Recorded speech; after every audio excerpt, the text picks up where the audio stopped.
Professor Ron, how would someone show the tricking of a crime scene, the coming in with false evidence to confuse investigators?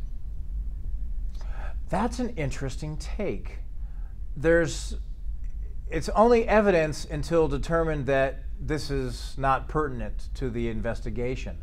And one thing that we need to discuss that we haven't talked about yet is, as a criminalist, you collect and identify and preserve and all that stuff, but then you pass it on to the detectives. You don't go, let's see, I won't name names, but there's a certain show where they had police powers and they were doing crime scene investigations and they were collecting evidence, and yet they were telling the perps that you're busted because I found this, that, and the other. That's not real life. Criminalists collect. They don't carry guns. Maybe they do in some jurisdictions. I can't swear to that one. But they don't carry guns. They don't carry a badge. Well, maybe a badge to get on site that says crime scene investigator. But they don't have police powers, is the word I'm getting to. Even with the FBI and sheriffs and all that stuff, the criminalists will take and package their goods and pass it on, as I said, to the lab.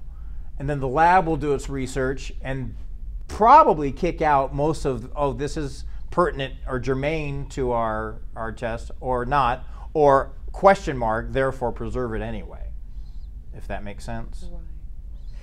So then they will pass that on to the investigator, and that's the one thing that we haven't talked about. We're talking about in forensic science a lot here, which is what I do, but it's the police that ultimately do everything.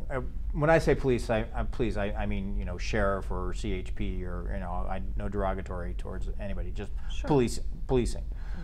So the detectives, the police officers will do the actual investigation and hit the beat and do the backup information. If you find a fingerprint, they have to find the hand that matches it. They have to do that by going out into the field and interviewing people and talking to people and collecting fingerprints and matching them. But you have to have a warrant to do that. I mean, there's a whole milieu of police procedural, and there's great books on that by even the Writer's Store. There's one that's called Police Procedure, or Procedural, one of the two. I recommend anybody that wants to do any of this, though, to read a lot, particularly if you're a writer. If you're an actor, as we discussed before, you're going to do what the director and the script tell you. This comes down to writing. Read up as much as you can, as best as you can. There's plenty of websites, but of course, like Wikipedia, as we say in education, you can't cite Wikipedia. No offense. You can't cite Wikipedia because it's not peer-reviewed. So you want things that are by CRC Press, Taylor Francis, Elsevier. Those are some of the more known forensic books publishers.